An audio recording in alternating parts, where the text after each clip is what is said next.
সন্তানকে কত বছর বয়সে পিতামাতা বিছানা আলাদা করে দিবে? আমরা কি গরুর ভুঁড়ি বা বট খেতে পারবো?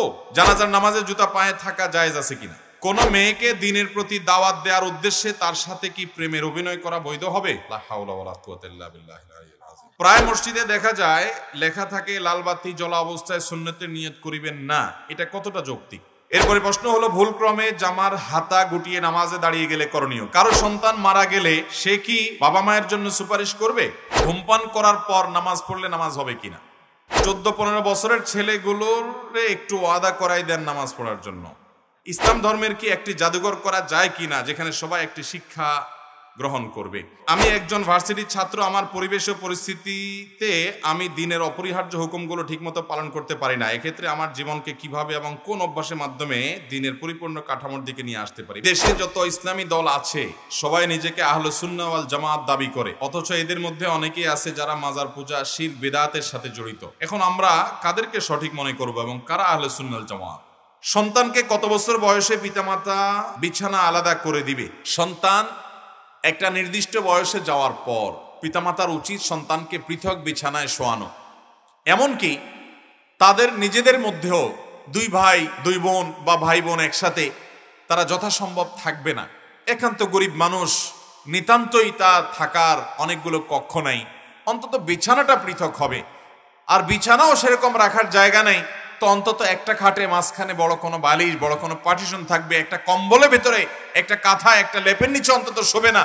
কারণ ইসলাম আমাদেরকে পুত পবিত্র করতে চায়, ইসলাম আমাদেরকে সুন্দর করতে চায়। ইসলাম মানুষের জীবনের সমস্যা হওয়ার আগে থেকে বাদ দেওয়ার যে দর্শন, সেই দর্শনের কথা বলে।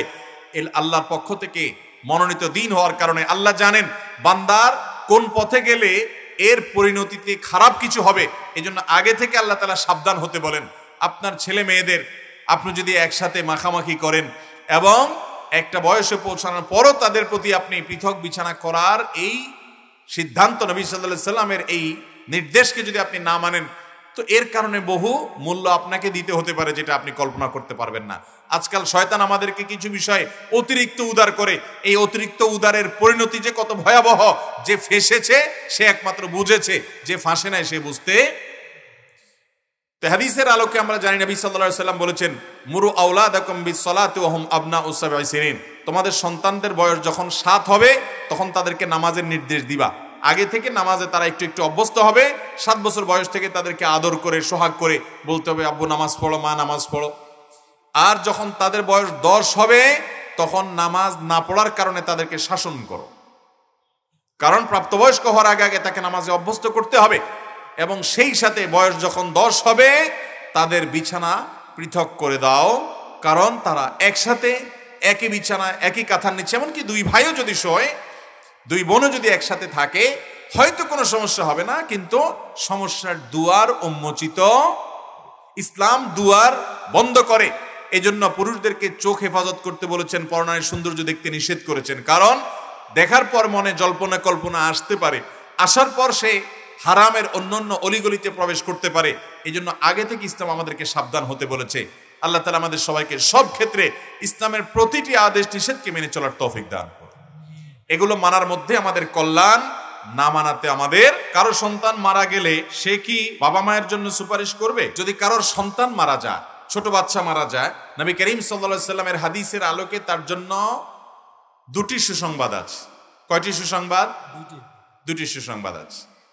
এর ভিতরে একটি সুসংবাদ হলো, যদি কোনো আল্লাহর বান্দা তার সন্তান দুনিয়া থেকে চলে গেছে, এই জন্য সে সবর করে, এই জন্য সে ধৈর্য ধারণ করে, হাহুতাশ না করে, মালাকুল মউতকে গালিগালাজ না করে, ভাগ্যকে গালিগালাজ না করে, জামা কাপড় ছেঁড়াছিঁড়ি, ভাঙচুর, বুক ছাপড়ানো, মাথায় আঘাত করা, গালে আঘাত করা, এরকম অসহনশীলতার কোনো কাজ না করে, বরং আল্লাহর ফয়সালাকে যদি সে মেনে নেয়। হাদিসে আসছে আল্লাহ রাব্বুল আলামিন আল্লাহর ফেরেশতাকে জিজ্ঞেস করবেন, তোমরা আমার বান্দার কলিজার টুকরা নিয়ে এসেছো? সাহাবীরা বলবে, হ্যাঁ আল্লাহ। সে তার ছেলেকে কলিজার মতো ভালোবাসতো, সে নিজের কলিজার টুকরার মতো মনে করত। আমরা তাকেই, হায়াত শেষ হয়েছে, আপনার নির্দেশে আমি নিয়ে এসেছি আমরা। আল্লাহ রাব্বুল আলামিন তখন ফেরেশতাদেরকে বলবেন যে আমার বান্দার প্রাণাধিক প্রিয় তার সন্তানকে তোমরা নিয়ে এসেছো, তার কলিজার টুকরা তোমরা নিয়ে এসেছ, তার মৃত্যু হয়ে গেছে, সন্তান হারানোর পর আমার সন্তান আমার বান্দার অবস্থান কি? তখন ফেরেশতারা কোন কোন নেককার বান্দা যারা সবর করতে পারেন, যারা আল্লাহর ফয়সালা রাজি থাকেন, তাদের ব্যাপারে ফেরেশতারা বলবে, আল্লাহ আপনার বান্দা আপনার ফয়সালায় সন্তুষ্ট হয়ে বলেছে, আল্লাহ দিয়েছেন, তিনি আবার নিয়েছেন, অতএব আমি আল্লাহর এই সিদ্ধান্তকে স্বাগতম জানাই, আমি আল্লাহর সিদ্ধান্তে সন্তুষ্ট, আমি রাজি বিল কাজা, আল্লাহর ফয়সালা সন্তুষ্ট হয়ে গেছি, সেজন্য আলহামদুলিল্লাহ বললাম। এই কথা বান্দা বলেছে, আল্লাহ তখন বলবেন যে আমার বান্দা, আল্লাহ সবকিছু জানেন, তারপরও প্রমাণ করবার জন্য ফেরেশতাদেরকে বলবেন যে আমার বান্দা, তাকে এই বিপদ দিয়েছি, নিজের সন্তান হারা হওয়ার পরে চোখের পানি ফেলবে, এটা তো স্বাভাবিক। নবী সাল্লাল্লাহু আলাইহি সাল্লামের সন্তান, ছোট ছেলে যখন দুনিয়া থেকে চলে যায় শৈশবে, তখন তার চোখ দিয়ে পানি পড়েছে। সাহাবীরা অনেকে জিজ্ঞাসা করল, ইয়া রাসূলুল্লাহ আপনিও কাঁদেন সন্তানের বিরহে? নবী সাল্লাল্লাহু আলাইহি সাল্লাম বলেছেন, হ্যাঁ, এটা তো খুব স্বাভাবিক যে আপনজনের বিদায়ে মানুষের কষ্ট হবে, চোখের পানি আসবে, কিন্তু মানুষ বেসবর হবে না, মানুষ আল্লাহর প্রতি অধৈর্যশীল হয়ে কোনো কুফরি কালাম বলবে না, আল্লাহর ফয়সালাকে মেনে নিবে। নবী সাল্লাল্লাহু আলাইহি সাল্লামের এই হাদিসে বলছে, আল্লাহ তাআলা তখন ফেরেশতাদেরকে বলবেন, আমারে বান্দা যেহেতু সবর করেছে, তোমরা সাক্ষী থাকো, আমি তাকে জান্নাতে একটা প্রাসাদ দিব, যেটার নাম হলো বাইতুল হামদ বা প্রশংসার ঘর। যেহেতু সে আমার প্রশংসা করেছে, তাকে আমি এরকম একটা মর্যাদা দিব, যে মর্যাদাটার নামই দেওয়া হবে প্রশংসার প্রাসাদ। এক। আর দ্বিতীয়ত, যাদের ছোটবেলায় ছেলে মেয়ে মারা গেছে, সন্তান হারা হয়ে গেছেন, ছোট ছোট সন্তান দুনিয়া থেকে চলে গেছে, তারা সবর করেছেন। অনেক ভাই বোনকে আমরা চিনি যে 2-3টা সন্তান দুনিয়া থেকে চলে গেছে, একজন গেছে, আরেকজন গেছে, কয়েকজন সন্তান হয়েছে, সবাই মারা গেছে। আল্লাহরে বান্দা বান্দিরা যদি সবর করতে পারেন, যদি ধৈর্য ধারণ করতে পারেন, এই সন্তানের সাথে সাক্ষাৎ তো হবেই হবে। সেই সাথে নবী আলাইহিস সালামের অন্য হাদিস থেকে আমরা জানি যে এই সন্তান কিয়ামতের দিন তার এই বাবা মায়ের জন্য সুপারিশ করবে আল্লাহর কাছে। আল্লাহ তাআলা আমাদেরকে বিপদে ধৈর্য ধারণ করার তৌফিক দান করুন। অনেক সন্তান বেঁচে থেকে আপনার জীবনে যা অর্জন হবে, আল্লাহ তাআলা তাকে যদি নিয়ে যান, আপনার জীবনে তার চেয়ে বেশি লাভ অর্জন হতে পারে। এজন্য ঈমানদার কোনো বিপদে অস্থির হবে না। আমি যেটাকে বিপদ মনে করছি সেটা আমার জন্য নেয়ামত হতে। অতএব যাদেরকে আল্লাহ তাআলা এই পরীক্ষায় ফেলেছেন যে সন্তান দুনিয়া থেকে চলে গেছে, আল্লাহ তাআলা তাদেরকে সবর করার তৌফিক দান করুন। এরপরে প্রশ্ন হলো, ভুলক্রমে জামার হাতা গুটিয়ে নামাজে দাঁড়িয়ে গেলে করণীয় কি? আমরা অনেকেই এই মাসআলা জানি না। জামার হাতা এভাবে গুটিয়ে, কিংবা আপনি সুন্দর করে ভাঁজ করলেন, সুন্দর করে শার্টের হাতা অনেকে ভাঁজ করে না, এরকম ভাঁজ করে আপনি নামাজ পড়লেন, আপনার এই নামাজটা ত্রুটিপূর্ণ হবে। নবী করিম সাল্লাল্লাহু আলাইহি সাল্লাম পরিষ্কারভাবে নিষেধ করেছেন যেন জামার হাতা গুটিয়ে কেউ নামাজ না পড়ে। জামার হাতা যেমন গোটানো নিষেধ, এরকম গোটা জামা আপনি উপর উঠে বেঁধে ফেললেন, বেঁধে তারপর নামাজ পড়লেন, সেটাও নিষেধ, একই কথা। অতএব জামার হাতা গুটিয়ে নামাজ পড়া এটা মাকরুহ, নামাজের জন্য ত্রুটিপূর্ণ, এটা জায়েজ নাই। হাতা গোছানো থাকলে সেটাকে খুলে দিয়ে মেলে দিয়ে তারপর সালাত আদায় করতে হবে। কারণ আল্লাহর সামনে আপনি যখন দাঁড়াচ্ছেন, তখন এই দানোটা বিনয়ের সর্বোচ্চ পর্যায়ে আপনি বিনয়ী হয়ে তারপরে আল্লাহর সামনে দাঁড়াবেন। আপনি হাতা গুছিয়ে থাকা, এটা আল্লাহর সামনে দাঁড়ানোর যে শান, তার শানের সাথে যায় না। সবচেয়ে বড় কথা হলো হাদিসে নবী সাল্লাল্লাহু আলাইহি ওয়াসাল্লাম নিষেধ করেছেন। এই জন্য জামার হাতা খুলে তারপরে আমরা সালাতে দাঁড়াবো। অনেক ভাইরা আছেন যে বিশেষ করে অজু করে এসে জামাত শুরু হয়ে গেছে, তো অজু করার জন্য হাতা গোছাইছেন, ওই অবস্থায় তিনি এসে জামাতে দাঁড়ায় গেছেন। তাহলে জামার হাতা যে গোছানো আপনার, ওই অবস্থায় পুরো নামাজ পড়ে ফেলছেন। তাহলে নামাজ তো হয়ে যাবে, কোনো মতে হয়ে যাবে, কিন্তু ত্রুটিপূর্ণ হবে, মাকরুহ হবে, এই কাজটা করা উচিত না। অতএব আপনি হাতা নামিয়ে তারপর নামাজ শুরু করবেন, অথবা তাড়াহুড়া করে শুরু করছেন, যেমন প্রশ্নকর্তা লিখেছেন যে ভুলে গেছেন, তাহলে এবার নামাজের মধ্যেই আমলে কাসির যেন না হয়, আলতো করে আপনি জামার হাতাটাকে ঠিক করে ফেলেন। কথা বুঝে আসছে? অনেকে প্যান্ট ভাঁজ করে নামাজ পড়ে, আছে না নাই? এই যে প্যান্ট ভাঁজ করে নামাজ পড়ে, এটার মাসালা কি? এটার মাসালা হলো, সাধারণত একজন মুসলমান পুরুষ সর্বাবস্থায় টাকনোর উপরে প্যান্ট পরবে, পাজামা পরবে। কোথায় পরবে? টাকনোর উপরে। এটা সর্বাবস্থার জন্য প্রযোজ্য। নবী আলাইহিস সালাম বলেছেন, মা আসফালা মিনাল কাবাইনি মিনাল ইজারি ফাফিন্নার। টাকনুর নিচে মানুষের যে পোশাক যায়, লুঙ্গি ইত্যাদি, সেটা জাহান্নামে যাবে। এজন্য ইমানদার পুরুষ কখনো টাকনুর নিচে পোশাক পরবে, প্যান্ট পরবেন কিন্তু টাকনুর উপরে থাকতে হবে। এটা কিন্তু সুন্নত নফলের ব্যাপার না, এটা হালাল হারামের ব্যাপার। অনেকে এটা বুঝেন না, টাকনুর নিচে প্যান্ট পরলে সেটা হারাম হবে। মেয়েদেরটা উল্টা, তারা টাকনুর নিচে পড়বে আর পুরুষরা টাকনুর উপরে পড়বে। এখন অবশ্য অনেক গবেষণা দ্বারাও এটি প্রমাণিত হয়েছে যে এইভাবে যদি ছেলেরা টাকনু ঢেকে রাখে, প্যান্ট পাজামা ইত্যাদি দিয়ে, এগুলো নানা দিক থেকে মানুষের জন্য, ছেলেদের জন্য ক্ষতিকর। সবচেয়ে বড় কথা হলো যে নবী করিম সাল্লাল্লাহু আলাইহি ওয়াসাল্লাম নিষেধ করেছেন, অতএব সর্বাবস্থা টাকনুর উপরে আপনার প্যান্ট পাজামা থাকবে। এখন কথা হলো নামাজের সময় যারা শুধু ভাঁজ করে তাদের কি হবে? উত্তর হলো সবসময় তো টাকনুর উপরে থাকতে হবে, সেটা আপনি ভাঁজ করে রাখেন আর কেটে ফেলেন, যেভাবে পারেন সেভাবে করেন, কিন্তু আপনার টাকনুর উপরে থাকতে হবে। ভাঁজ করে রাখলেও তো টাকনুর উপরে থাকলো।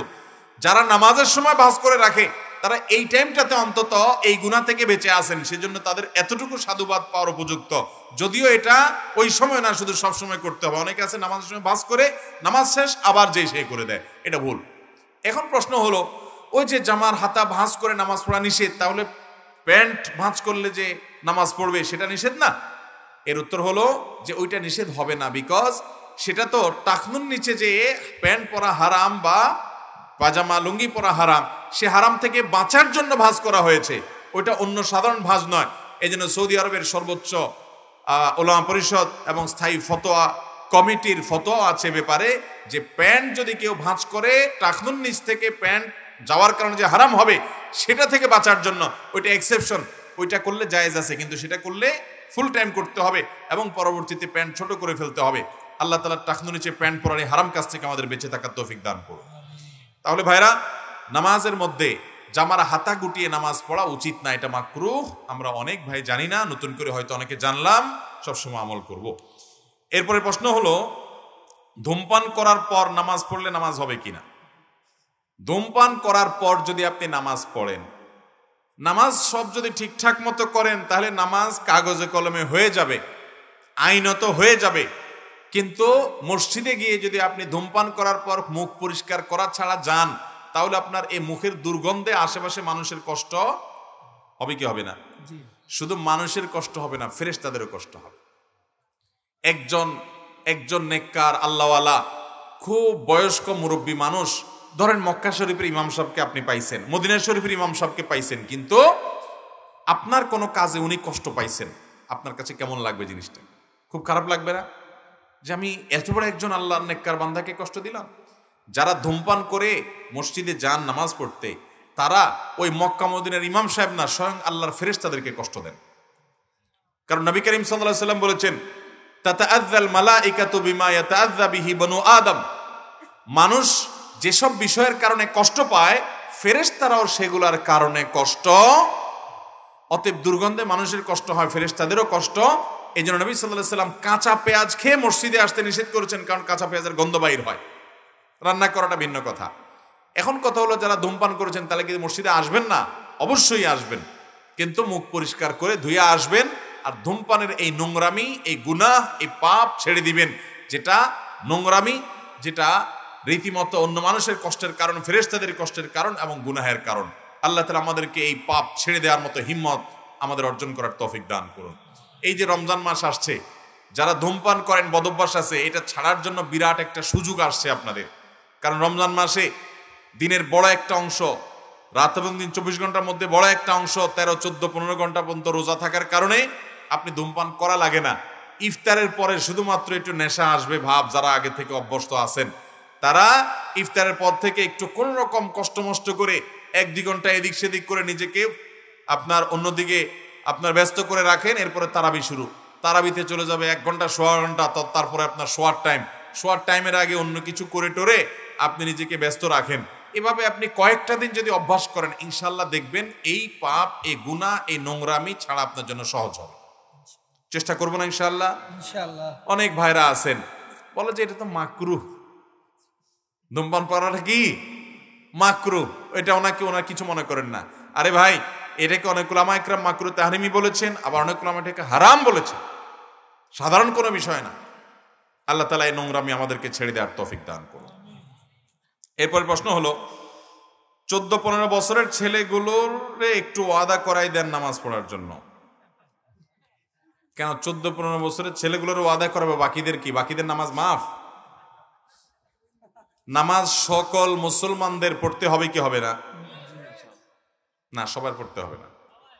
না না, সবার পড়তে হবে না। কে বলছে? যারা অসুস্থ থাকবে, যার মাথা ঠিক নেই, বিকৃত মস্তিষ্ক, মানসিক রোগী, তার নামাজ পড়া লাগবে না।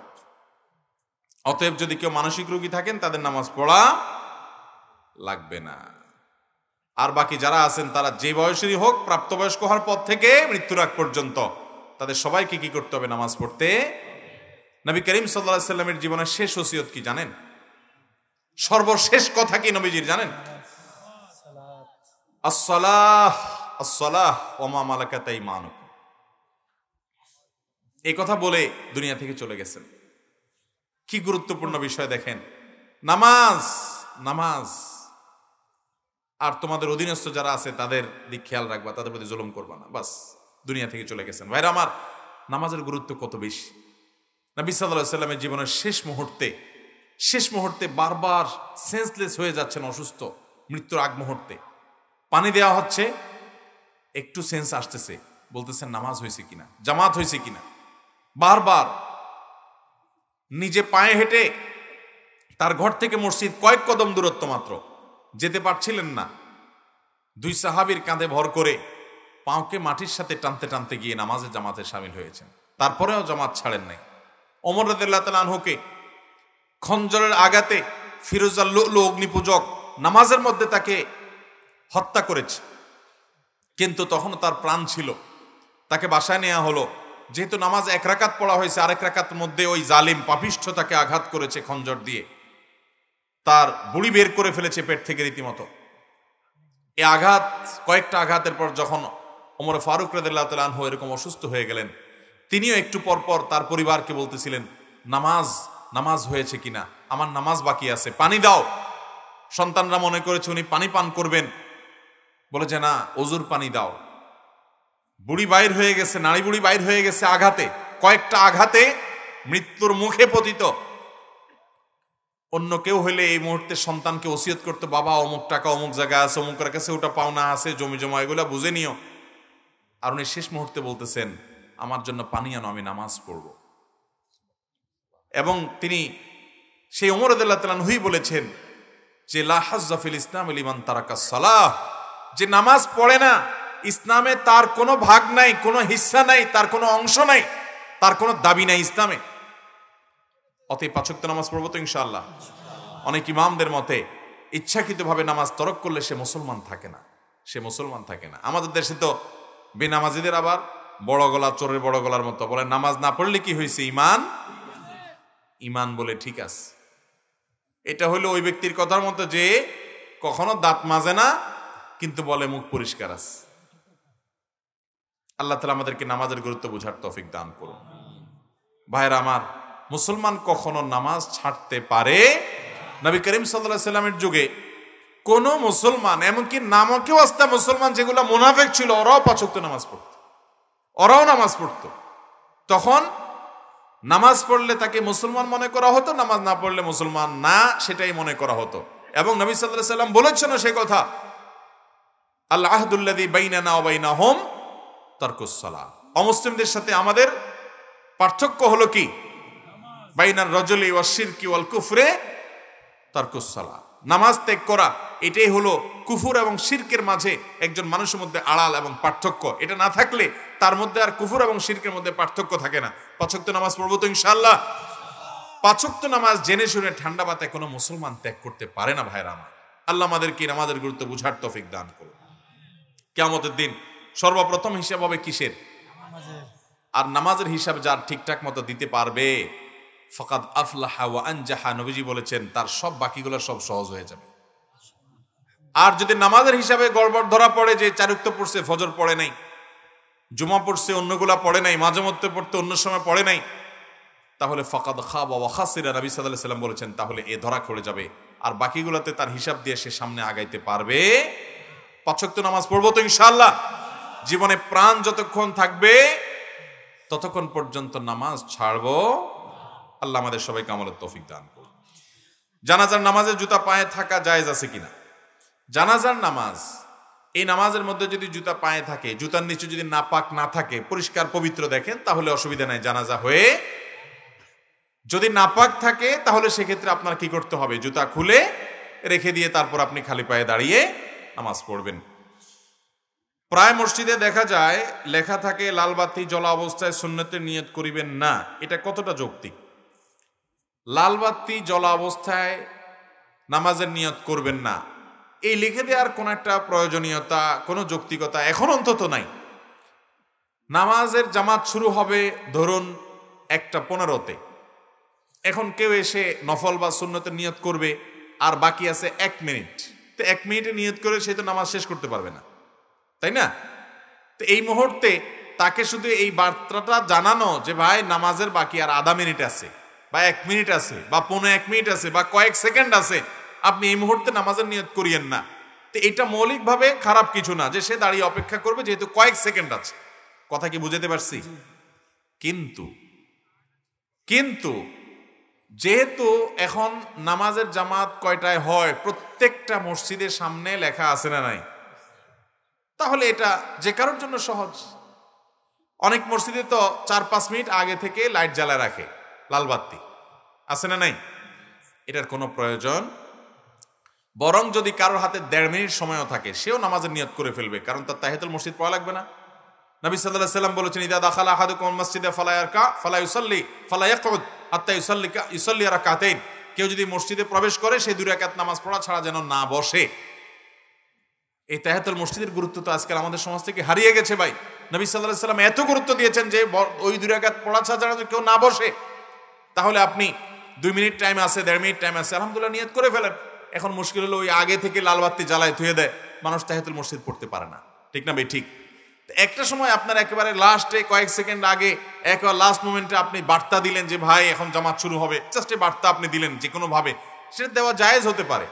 বাট এটা যখন আপনার টাইম লেখা থাকে, ঘড়ির সামনে থাকে, তখন আর এটা বলার কোনো প্রয়োজন, আর বিশেষ করে 4-5 মিনিট আগে থেকে তো লেখার বা এই লালবাতি জ্বালানোর কোনো যৌক্তিকতা থাকতে পারে। অতএব আমরা মসজিদে ঢোকার পরে তাহিয়াতুল মসজিদে নামাজ পড়বো তো ইনশাআল্লাহ। এরপরে প্রশ্ন হলো, কোন মেয়েকে দ্বীনের প্রতি দাওয়াত দেওয়ার উদ্দেশ্যে তার সাথে কি প্রেমের অভিনয় করা বৈধ হবে? লা হাওলা ওয়ালা কুওয়াতা ইল্লা বিল্লাহিল আলিয়্যিল আযীম। কিরে ভাই প্রশ্ন করছে, দাওয়াতের উদ্দেশ্যে সে নাকি অভিনয় করবে। হায় রে যুবক, প্রশ্ন আর খুঁজে পেলে না রে ভাই। দাওয়াত দিবে যে একটা মেয়েকে দ্বীনের পথে আনবে, এটা তো ভালো কাজ, তো সে কেন করবে? একটা মেয়েকে দাওয়াত তো আরেকটা মেয়েকে দিয়ে দেওয়া হবে, তার মা বোনকে দিয়ে দেওয়া হবে, অন্য আরেকজন মেয়েকে দিয়ে দেওয়া হবে। আর তাছাড়া দাওয়াত দেওয়ার জন্য প্রেমের অভিনয় করা লাগবে কেন? এটা তো মতলব খারাপ মনে হচ্ছে, অথবা পদ্ধতি খারাপ। কোরবানির উদ্দেশ্যে গরু চুরি করা জায়েজ হবে? কোরবানির উদ্দেশ্যে গরু চুরি করলে জায়েজ হবে? কেন জায়েজ হবে না? উদ্দেশ্য তো ভালো। উদ্দেশ্য ভালো না? উদ্দেশ্য আল্লাহর নামে কোরবানি করবে, কিন্তু পদ্ধতি কি? এখন আপনি মেয়েকে দাওয়াত দিবেন, উদ্দেশ্য ভালো বুঝলাম, কিন্তু পদ্ধতি কি? কোরবানির উদ্দেশ্যে গরু চুরি যদি জায়েজ হয় তাহলে আপনার এই কামও জায়েজ, আর ওইটা না জায়েজ হলে এটাও। আপনাকে ওই মেয়েকে দাওয়াত দেয়া আল্লাহ তাআলা ফরজ করেন না। তাছাড়া মুসলমান কখনো 2 নাম্বারই করবে। আপনি তার কাছে প্রেমের অভিনয় করবেন, আসলে আপনি বাটপারি করতেছেন। তো এই বেশিরভাগ এই বিবাহ বহির্ভূত সম্পর্ক যেগুলো হয়, যার নাম দিচ্ছেন আপনারা প্রেম, এগুলো বেশিরভাগই ভণ্ডামি। এগুলো কিছু মানুষের ফুচকা চটপটি আর বুট বাদাম খাওয়ার ধান্দা, আর কিছু পোলাপানের বদমাইশি করার ধান্দা। নাম দিছে কি? প্রেম। আরে ভাই, আসল প্রেম তো হবে বিবাহিত স্বামী স্ত্রীর মধ্যে। আল্লাহ আমাদের যুবকদেরকে সেজন্য অপেক্ষা করার তৌফিক দান করুন। এই হারামকে না বলার মতো ঈমানি শক্তি আল্লাহ তাআলা দান করুন। অতএব কোনো মেয়েকে আপনি দাওয়াত দিতে চাইলে অন্য মেয়েকে দিয়ে দাওয়াত দেবেন, অথবা আপনি তাকে দাওয়াত যদি সেফ সাইডে থেকে নিজের জায়গা থেকে একটা লিঙ্ক পাঠালেন, ভিডিও লিঙ্ক, একটা বই পাঠালেন তার কল্যাণকামিতার জায়গা থেকে, সেটা আপনার জন্য জায়েজ হবে যদি আপনি ফিতনা থেকে বাঁচার ব্যাপারে নিশ্চিন্ত থাকেন, কনফিডেন্ট থাকেন। আর যদি নিজেই সেখানে ধরা খাওয়ার উল্টা তার দাওয়াতে পড়ে যাওয়ার ভয় থাকে, তাহলে আপনার এই দাওয়াত দেওয়াই জায়েজ নেই। কথা কি বুঝতে পারছি? এরপরে প্রশ্ন হলো, আমি একজন ভার্সিটির ছাত্র, আমার পরিবেশ ও পরিস্থিতিতে আমি দিনের অপরিহার্য হুকুমগুলো ঠিকমতো পালন করতে পারি না। এক্ষেত্রে আমার জীবনকে কিভাবে এবং কোন অভ্যাসের মাধ্যমে দিনের পরিপূর্ণ কাঠামোর দিকে নিয়ে আসতে পারি? ভাইরা আমার, যারা কলেজ ইউনিভার্সিটিতে পড়েন তাদের জন্য সেই পরিবেশে ইমানের উপর থাকাটা খুবই চ্যালেঞ্জিং। কারণ সেখানে একদিক থেকে শিক্ষার নামে নাস্তিক্যবাদ ঢুকানো হচ্ছে। অনেক কলেজ ইউনিভার্সিটিতে কোনো টিচাররা শিক্ষাদানের নামে সন্তানদেরকে রীতিমতো তাদের ধর্মীয় বিষয় আসে খোঁচাখুচি করে তাদেরকে নাস্তিক বানানোর পায়তারা করে। আবার সেখানে সংখ্যাগরিষ্ঠ ধর্মপ্রাণ মুসলমান বলেন, হিন্দু বলেন, এদেশে বেশিরভাগ মানুষ ধর্মপ্রাণ, সেখানে সন্তানদেরকে নাস্তিক বানানোর জন্য নানামুখী আয়োজন সেখানে আছে। এরপরে আসুন, সেখানে চোখের জেনার অবাধ এবং অবারিত সুযোগ, এটি অনেক যুবকের চরিত্রকে নষ্ট করে দেয়, আখলাক নষ্ট করে দেয়, যুবকদেরকে জেনার দিকে নিয়ে যায়। এরকম প্রতিকূল পরিবেশে ঈমানের উপর টিকে থাকা চারটিখানি কথা নয়। যেখানে ঝড়ের আশঙ্কা যত বেশি থাকে, প্রোটেকশনের ব্যবস্থাও তত স্ট্রং হতে হবে। ঠিক একইভাবে কলেজ ইউনিভার্সিটিতে যারা পড়েন, ঈমানের উপরে অটল অবিচল থাকার জন্য প্রথম কথা হলো আগে থেকে আপনার ঈমান সম্পর্কিত বিষয় সেগুলো খুব ভালো করে জানবেন। অনেক আমাদের যুবকরা বিভিন্ন উন্নত দেশে চলে যায়, ইউরোপে, আমেরিকাতে বিভিন্ন দেশে যান উন্নত শিক্ষার জন্য। আপনি যদি উন্নত শিক্ষার জন্য যেতে চান, উন্নত শিক্ষার নামে সেখানে গিয়ে যাতে আপনি নাস্তিকদের থাবায়, কাফেরদের ছোবলে আপনি না পড়েন, শয়তানের আক্রমণের শিকার না হন, সেজন্য আপনি নিজের ঈমান, নিজের দ্বীন সম্পর্কে আগে ভালো করে জানেন।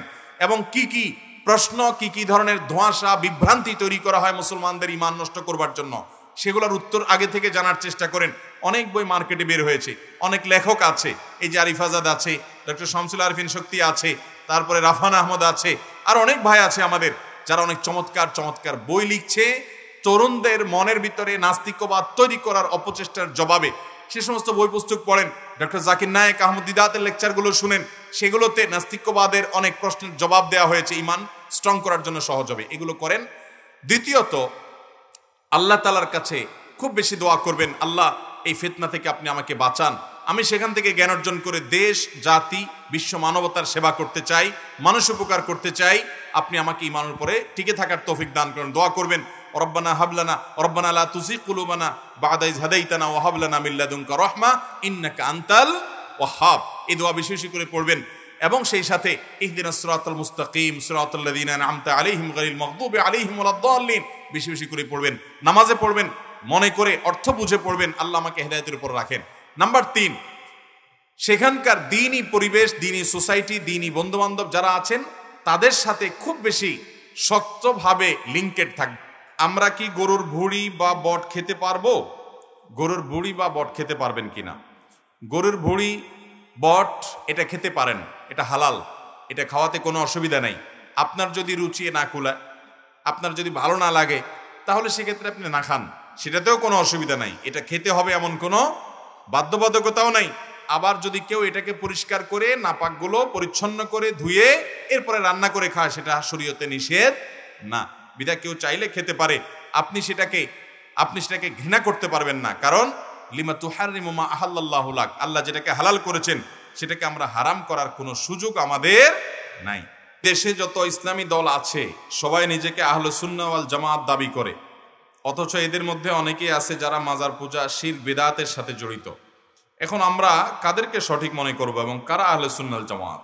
ভাইরা আমার, সঠিক দল, সঠিক মানুষ যে শ্রেণী সঠিকতার উপর আছে, নবী করিম সাল্লাল্লাহু আলাইহি সাল্লাম তাদের 2টা মার্কা বলে দিয়ে গেছেন। কয়টা মার্কা?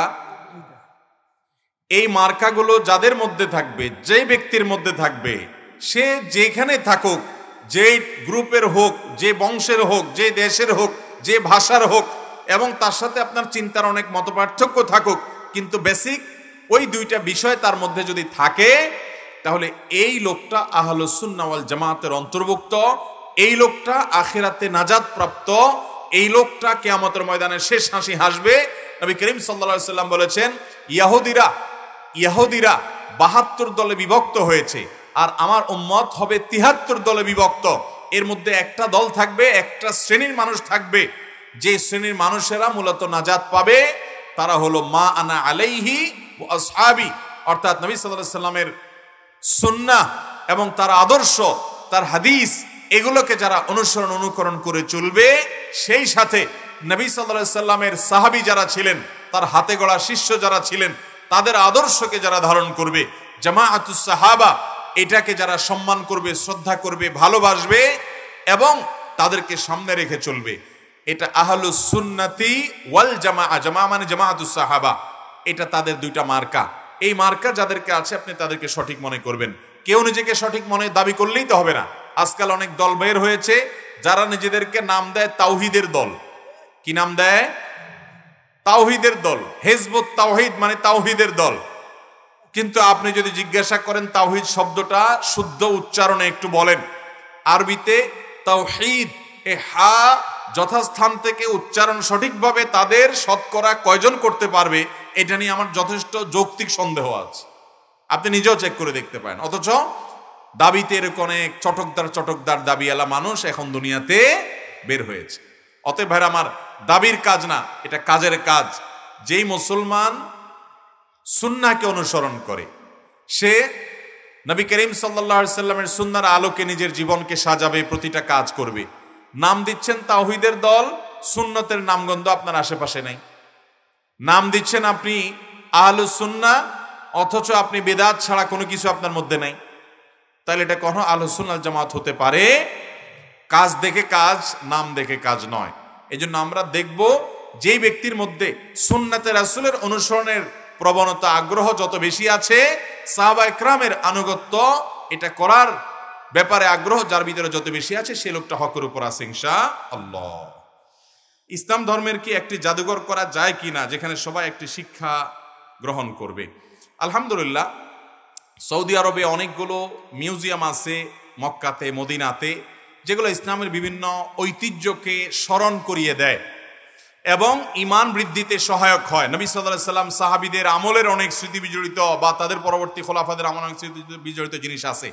এমনকি সিরাত মিউজিয়াম আছে মদিনাতে, মসজিদে নববীর পাশেই, টিকিট দিয়ে ঢুকতে হয়। আলহামদুলিল্লাহ, আমাদের দেশে অনেক ভাইরা ইতিমধ্যে এদেশে একটা সিরাত মিউজিয়ামের উদ্যোগ নিয়েছেন। ব্যক্তিগতভাবে আমি কয়েকজন মানুষকে চিনি, এর ভিতরে একজন ইঞ্জিনিয়ার আছেন, বুয়েট পড়ুয়া, তিনি ইতিমধ্যে কাজ শুরু করে দিয়েছেন। আল্লাহ রাব্বুল আলামিন তাদের স্বপ্নকে বাস্তবায়ন করার তৌফিক দান করুন। জাযাকুমুল্লাহু খায়রা ওয়া আখিরু দাওয়ানা আলহামদুলিল্লাহি রাব্বিল আলামিন।